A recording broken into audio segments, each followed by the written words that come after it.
Hello everyone, how are you all? Welcome back. हम लोग discussion कर रहे थे स्ट्रक्चर ऑफ एटम चैप्टर का, और स्ट्रक्चर ऑफ एटम में discovery of fundamental particles and Thomson and Rutherford model of atom हम लोग डिस्कस कर चुके थे। उसके बाद इलेक्ट्रोमैग्नेटिक वेव थ्योरी भी डिस्कस कर चुके थे, और इलेक्ट्रोमैग्नेटिक वेव थ्योरी की क्या लिमिटेशंस होते हैं ये भी मैंने आपको बताया था। और एक और थ्योरी भी हम डिस्कस कर चुके थे लास्ट वीडियो में, that was the Planck's quantum theory which was given by Max Planck and was further extended by Einstein. ठीक है, तो ये चीजें हम लोग स्टडी कर चुके हैं। अब मैंने आपको बताया था कि जो हमारा इलेक्ट्रोमैग्नेटिक वेव थ्योरी है, जो इलेक्ट्रोमैग्नेटिक वेव थ्योरी है वो कुछ कंसेप्ट्स को एक्सप्लेन नहीं कर पाई थी, जिसमें से फर्स्ट मैंने आपको बोला था, first is the black body radiations. तो देखिए आज हम उसी को स्टडी करेंगे।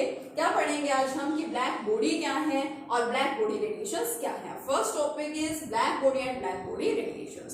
पहले तो ये क्लियर कर लीजिएगा कि ब्लैक बॉडी का मतलब ये नहीं होता है कि कोई ब्लैक कलर्ड आपके पास में सब्सटेंस है, ऐसा कुछ भी नहीं है। ठीक है, ब्लैक बॉडी क्या है? Black body is an ideal body. एक आइडियल बॉडी है विच इज, क्या है वो ideal body? Which is a perfect absorber, which is a perfect absorber and a perfect emitter, या इमिटर आप उसको बोल देते हैं। ब्लैक बॉडी क्या है? एक आइडियल बॉडी है जो कि एक परफेक्ट एब्जॉर्बर है और परफेक्ट एमिटर है। किसका? Of radiations, of radiations. कल मैं आपसे इलेक्ट्रोमैग्नेटिक स्पेक्ट्रम को डिस्कस कर रही थी, और उसमें मैंने आपको बताया था कि जो इलेक्ट्रोमैग्नेटिक रेडिएशंस है बहुत टाइप की हैं। बहुत टाइप का मतलब अलग अलग फ्रीक्वेंसीज की हैं, अलग अलग वेवलेंथ्स की हैं, और हमने क्या कर रखा है, हमने उन सभी को अरेंज कर रखा है इंक्रीजिंग ऑर्डर ऑफ वेवलेंथ की टर्म्स में बोल दें आप, या बोल दें in decreasing order of their frequency. बढ़ते हुए वेवलेंथ की तरह से हमने उसको अरेंज कर रखा है, जिसको हमने बोला था इलेक्ट्रोमैग्नेटिक स्पेक्ट्रम। ठीक है, तो अब देखिए आपको ये तो पता है कि हमारे पास बहुत सारी रेडिएशंस होती हैं जिनकी अलग अलग फ्रीक्वेंसीज होती हैं और क्या है, अलग अलग वेवलेंथ होती है। अब ऐसा नहीं है कि आपके पास सपोज कोई एक बॉडी, एक सब्सटेंस या एक सोर्स आपके पास प्रेजेंट है, वो सभी टाइप के रेडिएशंस को एब्जॉर्ब कर ले या सभी टाइप के रेडिएशंस को वो एमिट करे, क्योंकि अगर वो रेडिएशंस एब्जॉर्ब करेगा तो उसको वो रेडिएशंस को एमिट भी करना है। तो ऐसा नहीं है कि सारे सब्सटेंसेस ही, सारी बॉडीज ही, ठीक है, सोर्स को या सब्सटेंस को यहाँ पे क्या बोल दिया जाता है? बॉडी बोल दिया जाता है। ठीक है, तो जरूरी नहीं कि वो सारे सोर्सेज या सारी बॉडीज क्या करती हैं, सारे टाइप के रेडिएशंस को एब्जॉर्ब भी कर ले और एमिट भी कर ले। लेकिन हमारे पास ब्लैक बॉडी एक आइडियल बॉडी है। ये बॉडी क्या है? ये इस तरह का आपके पास एक सोर्स है या सब्सटेंस है विच इज अ परफेक्ट एब्जॉर्बर। इसका मतलब क्या है? विच absorbs radiations of all frequencies।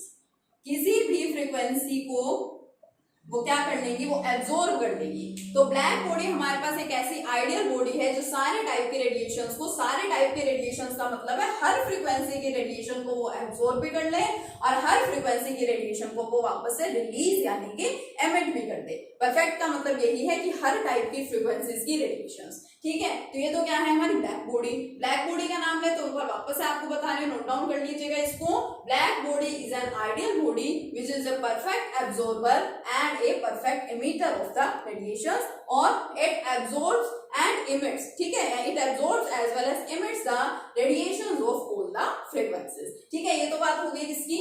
Black body की। और ब्लैक बॉडी रेडिएशंस क्या है? अभी तो मैंने आपको बताया कि वो हर टाइप की रेडिएशंस को एब्जॉर्ब भी कर रहा है और एमिट भी कर रहा है। अब एक ब्लैक बॉडी जिन रेडिएशंस को एमिट करती है उन रेडिएशंस को बोला जाता है ब्लैक बॉडी रेडिएशंस। मैं लिख रही हूँ यहाँ पे ब्लैक बॉडी रेडिएशंस क्या होती है, देखिए ब्लैक बॉडी रेडिएशंस क्या है ये black body radiations? The radiations emitted by a black body।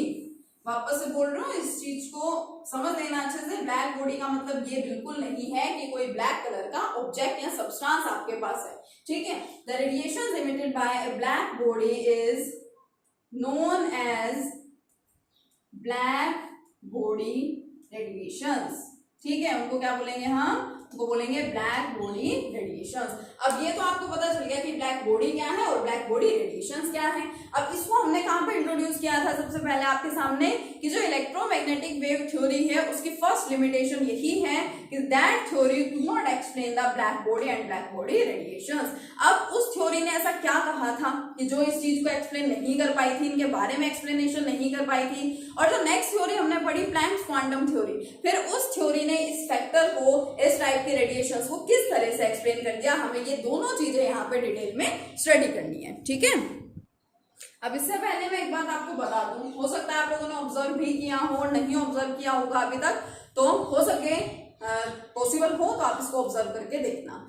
क्या होता है, आपके पास सपोज एक ऑब्जेक्ट है, ठीक है, एक सब्सटेंस है आपके पास और आप उसको क्या कर रहे हैं, हीट कर रहे हैं, आप उसको टेम्परेचर प्रोवाइड कर रहे हैं। जैसे जैसे आप उसका टेम्परेचर बढ़ाते जाएंगे, ठीक है, जैसे जैसे आप उस बॉडी को और हाई टेम्परेचर पे हीट करते जाते हैं तो उसके कलर के अंदर आप लोग चेंजेस ऑब्जर्व करना शुरू कर देते हैं। फॉर एग्जाम्पल जब आप उसको हीट करते हैं तो सबसे पहले वो जो बॉडी है वो वहां पे क्या करेगी, ऑब्जेक्ट, ठीक है, इस चीज को क्लियर कीजिए, सोर्स, ऑब्जेक्ट, बॉडी सब एक ही बात है, सब सब्सटेंसेस की बात होती है, ठीक है। तो जो बॉडी है और जो सब्सटेंस है वो क्या करेगा, वो रेड कलर आपको वहां पे ऑब्जर्व करेगा, ठीक है। आप क्या करेंगे, वहां पे रेड कलर को ऑब्जर्व करेंगे, वो बॉडी रेड कलर वहां पे शो करेगी। उसके बाद क्या होगा, धीरे धीरे और टेम्परेचर बढ़ाते जाते हैं, थोड़ा सा आपको येलोइश वहां पे दिखाई देगा, ठीक है। फिर उसके बाद आपको व्हाइट भी दिखाई देता है, व्हाइट लाइट आप ऑब्जर्व करते हैं और फाइनली जब टेम्परेचर बहुत ज्यादा हाई हो जाता है तो आप ब्लू लाइट को वहां पे क्या करते हैं, ऑब्जर्व करते हैं, ठीक है। हमेशा ऐसा होता है, सपोज आपके पास कोल है,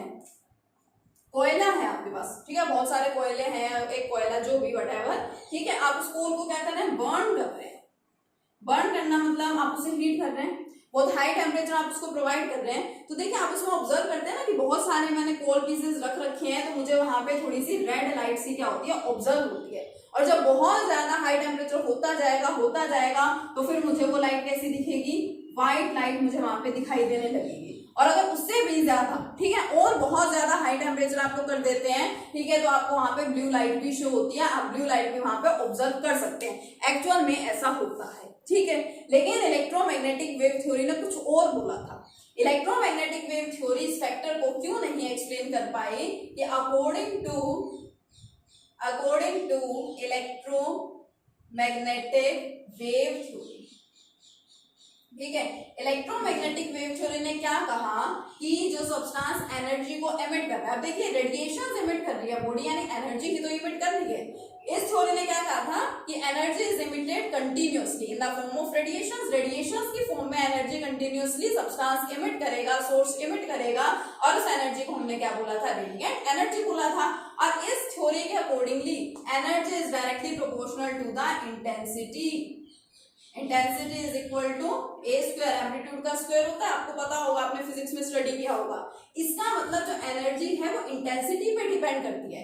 और ये थ्योरी कहती है कि अगर आप किसी सब्सटेंस को हीट कर रहे हैं तो उसमें आप इस तरह से अलग अलग कलर नहीं ऑब्जर्व करते, उस कलर की इंटेंसिटी चेंज होती जाती है। कि आप एनर्जी, टेम्परेचर बढ़ा रहे हैं, टेम्परेचर बढ़ाएंगे तो ऑब्वियसली एनर्जी बढ़ेगी, एनर्जी बढ़ रही है तो उसकी इंटेंसिटी बढ़ेगी, कलर की इंटेंसिटी बढ़ेगी। पहले आपको थोड़ा सा डल रेड कलर दिखाई दे रहा है, फिर वो कलर और इंटेंस होता जाएगा, और डार्क होता जाएगा। ये बात बोली थी सिर्फ इलेक्ट्रोमैग्नेटिक वेव थ्योरी में, लेकिन आपको पता है ऐसा तो होता नहीं है। मैंने आपको इस चीज के बारे में एक्सप्लेन किया है और आप इसको ऑब्जर्व भी कर सकते हैं, करना चाहें तो। यानी इलेक्ट्रोमैग्नेटिक वेव थ्योरी ने इस चीज को एक्सप्लेन नहीं किया। अब प्लैंक्स क्वांटम थ्योरी ने कैसे एक्सप्लेन किया, देखिए, according to Planck's quantum theory, Planck's quantum theory ने के अकॉर्डिंगली क्या था, इस थ्योरी ने क्या कहा था, energy is directly proportional to the frequency. जैसे जैसे फिर आप टेम्परेचर बढ़ाएंगे तो एनर्जी भी बढ़ेगी, और अगर एनर्जी बढ़ रही है तो फ्रीक्वेंसी भी बढ़ेगी। और लास्ट लेक्चर में मैंने आपको बताया था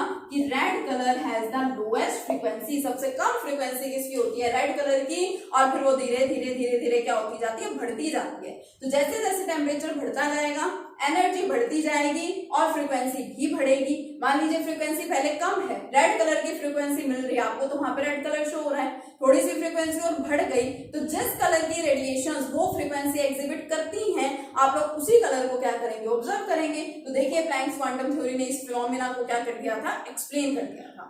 देखिए एक बार पढ़ने में या सुनने में हो सकता है आपको ये थोड़ा सा अजीब लगे, ठीक है, नया कंसेप्ट है आप लोगों के लिए, लेकिन एक चीज आप अच्छे से देख लीजिए, इलेक्ट्रोमैग्नेटिक वेव थ्योरी, उसके अंदर भी electromagnetic spectrum, Planck's quantum theory, ये चीजें, ये थ्योरीज अगर आपको अच्छे से क्लियर है तो आप इस कंसेप्ट को बहुत इजीली समझ सकते हैं, इसमें कुछ ऐसा नया नहीं है, ठीक है। और इसके एक्सप्लेनेशन के साथ साथ एक ग्राफ भी दिया गया था, यहाँ पे देखिए, इंटेंसिटी और वेवलेंथ के बीच में क्या कहा गया, जैसे जैसे वेवलेंथ बढ़ती है, एक्चुअल में जो ग्राफ था इलेक्ट्रोमैग्नेटिक वेव थ्योरी के बेसिस पे था, जैसे जैसे वेवलेंथ बढ़ती है तो उसके साथ साथ इंटेंसिटी भी बढ़ती है, लेकिन एक पॉइंट ऐसा आता है जहां पे वो इंटेंसिटी क्या हो जाती है, कांस्टेंट हो जाती है, अपनी पीक पे आ जाती है, और पीक पॉइंट पे आने के बाद वो धीरे धीरे डिक्रीज होना शुरू हो जाती है। तो इस थ्योरी के बेसिस पे ग्राफ दिया गया था इंटेंसिटी और वेवलेंथ के बीच में, आप लोगों की बुक्स में भी गिवन है वो, क्या वेवलेंथ बढ़ाते जा रहे हैं तो इंटेंसिटी भी क्या हो रही है, बढ़ रही है,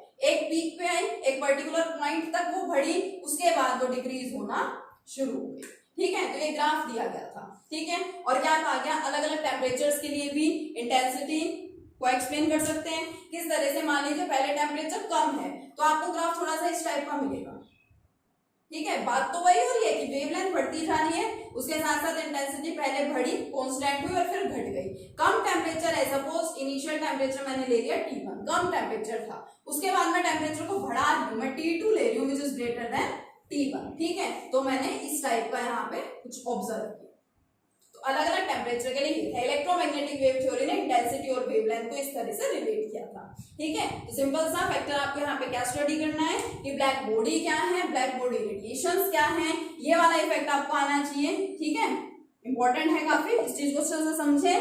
और इलेक्ट्रोमैग्नेटिक वेव थ्योरी ने इसको क्यों एक्सप्लेन नहीं किया था, ठीक है, और जो प्लैंक्स क्वांटम थ्योरी है उसने इस फैक्टर को किस तरह से एक्सप्लेन किया था, तो इस चीज को आपको अच्छे से स्टडी करना है। ये थी first limitation of electromagnetic wave theory, इस कंसेप्ट को अच्छे से स्टडी कीजिए। उसके बाद कल हम अपने लेक्चर में स्टडी करेंगे अबाउट फोटो इलेक्ट्रिक इफेक्ट, कि फोटो इलेक्ट्रिक इफेक्ट होता क्या है, फोटो इलेक्ट्रिक इफेक्ट को इलेक्ट्रोमैग्नेटिक वेव थ्योरी ने किस तरह से एक्सप्लेन किया था, और प्लैंक्स क्वांटम थ्योरी ने किस तरह से एक्सप्लेन किया था, ठीक है। नेक्स्ट वीडियो में हम इसको स्टडी करेंगे, तब तक इस कंसेप्ट को बहुत अच्छे से पढ़िए, एक दो बार आप इसको करेंगे तो आपको काफी ईजी लगेगा, ठीक है, अच्छे से इसको स्टडी कीजिए। Thank you.